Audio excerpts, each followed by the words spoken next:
So now the next method which we have in others methods is about human resource accounting.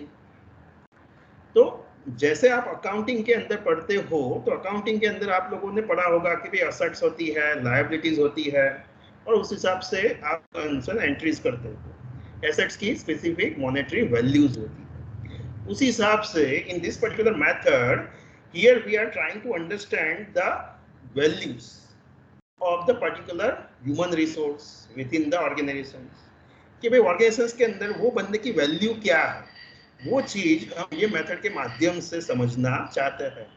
And based on that particular values we are trying to understand whether he is a assets or whether he is a liability for the organization, whether he is a good employee or whether he is a bad employee, whether his or her performance and behavior is good or not.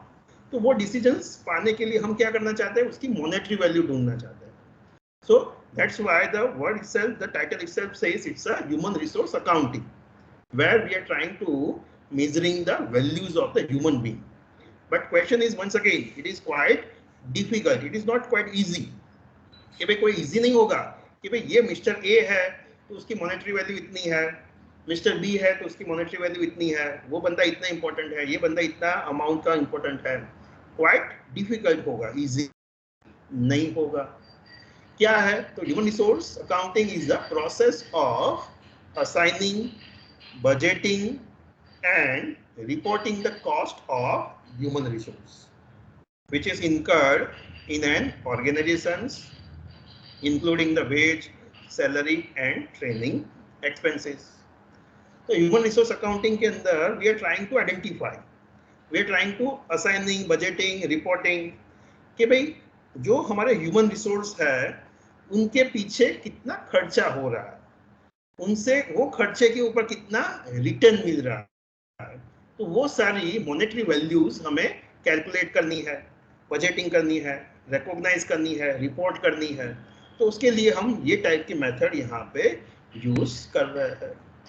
And our human resource are the valuable assets for the organisations, कि भाई हमारे human resource है वो एक type की assets ही है, just like other machines. And our human resource accounting methods try to identify the relative worth of this assets in terms of money, कि भाई ये मेथड के माध्यम से हम क्या है मॉनेटरी वे में हमारे ह्यूमन रिसोर्स की वैल्यू कैलकुलेट करना चाहते हैं। क्या करेंगे, कैसे करेंगे, ये हम समझते हैं। So in this method the performance appraisal of the employees is judged in terms of cost and contributions which is created by that particular employees. तो आप डिसीजंस कैसे लोगे कि भाई वो एम्प्लॉय अच्छा है या बुरा है, उसका परफॉर्मेंस बिहेवियर अच्छा है या नहीं है, वो कैसे डिटरमाइन होगा, उसकी मॉनेटरी वैल्यू के बेसिस पे डिटरमाइन होगा। मतलब कि भाई वो एम्प्लॉय जो है उसके पीछे आपने कितना खर्चा किया, the cost which is incurred behind that particular employee and how much return, how much amount which he or she is created for the organisations. ये दोनों चीजों को हम कंपेयर करेंगे as the organisations, as the performance appraisal के रूप में। And based on that we are going to calculate the value कि भाई वो बंदे से हमें कितना प्रॉफिट हो रहा है, उसके पीछे उसकी सैलरी के पीछे कितना खर्चा किया, और वो बंदे ने कितना रेवेन्यू जनरेट करके हमें ऑर्गेनाइजेशंस के रूप में दिया। तो वो दोनों चीज़ों को हम कंबाइन करके उसकी मॉनेटरी वैल्यूज कैलकुलेट करते हैं और उसके बेसिस पे उसका परफॉर्मेंस रिपोर्ट फिलअप करते हैं कि भाई वो बंदा एक एसेट्स है या लायबिलिटी है, वो हम कैलकुलेट करते हैं। तो क्या करेंगे, कौन कौन से खर्चे होते हैं, कौन कौन से रिटर्न रेवेन्यू वो बंदा जनरेट करता है। तो क्या करेंगे हम, तो फर्स्ट ऑफ ऑल कॉस्ट, कोई भी एम्प्लॉय है तो उसके पीछे क्या क्या खर्चा होता है। तो various kinds of costs, expenses which are going to be incurred behind the particular employees, like expenses include the compensations, कि भाई हर एक एम्प्लॉय है तो उसको आपने सैलरी या वेज देते होंगे तो उसका खर्चा होगा। रिक्रूटमेंट एंड सिलेक्शन कॉस्ट, उसको आप कंपनी में लेके आए तो उसके लिए आपने एडवर्टाइजमेंट दिया होगा।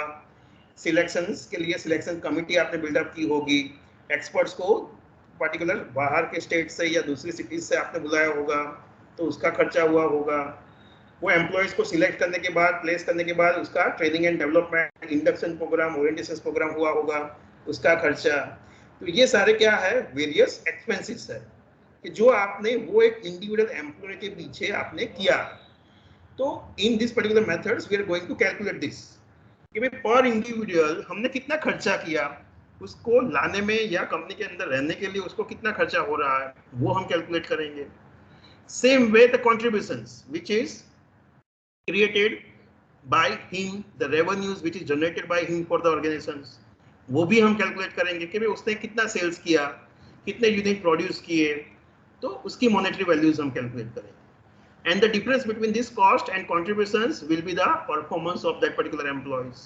कि अगर उसका रेवेन्यू ज्यादा है as compare to the cost, तो हम कह सकते हैं कि यस वो बंदे का परफॉर्मेंस बहुत ही अच्छा है. बट रिवर्स कि भाई उसके पीछे खर्चा ज्यादा हो रहा है बट उससे हमें रेवेन्यू कम मिल रहा है, वो जो जनरेट कर रहा है रेवेन्यू वो कम है, तो उस टाइम पे हम कह सकते हैं कि भाई उसका परफॉर्मेंस अच्छा नहीं है. वो कंपनी के रूप में कंपनी के अंदर क्या है, एक लायबिलिटीज है rather than assets. So ideally the contributions of the employees should be greater than cost that which we are expecting from the each and every employees. कि हर एक एम्प्लॉयज के पीछे जो हम खर्चा कर रहे हैं उससे खर्चे से ज्यादा वो बंदा हमें कमा के देना चाहिए. वो हमारा क्या है, मिनिमम एक्सपेक्टेशंस हम नॉर्मली रखते हैं. तो उसके बेसिस पे हम हर एक बंदे की क्या है मॉनेटरी वैल्यू कैलकुलेट करना चाहते हैं और उसके बेसिस पे हम उसका परफॉर्मेंस अप्रेजल फिल अप करेंगे कि उसका परफॉर्मेंस अच्छा है या नहीं है, वो उससे ज्यादा रेवेन्यू क्रिएट होता है या नहीं होता. एडवांटेज क्या है, once again quite easy method to use and implement, but difficulties क्या होगी, लिमिटेशंस क्या होगी, द कैलकुलेशंस कि पर इंडिविजुअल कितना खर्चा हुआ, पर इंडिविजुअल कितना रेवेन्यू उसने जनरेट किया, तो वो कैलकुलेट करना डिफिकल्ट हो जाएगा. These are the various advantage and disadvantage of this method.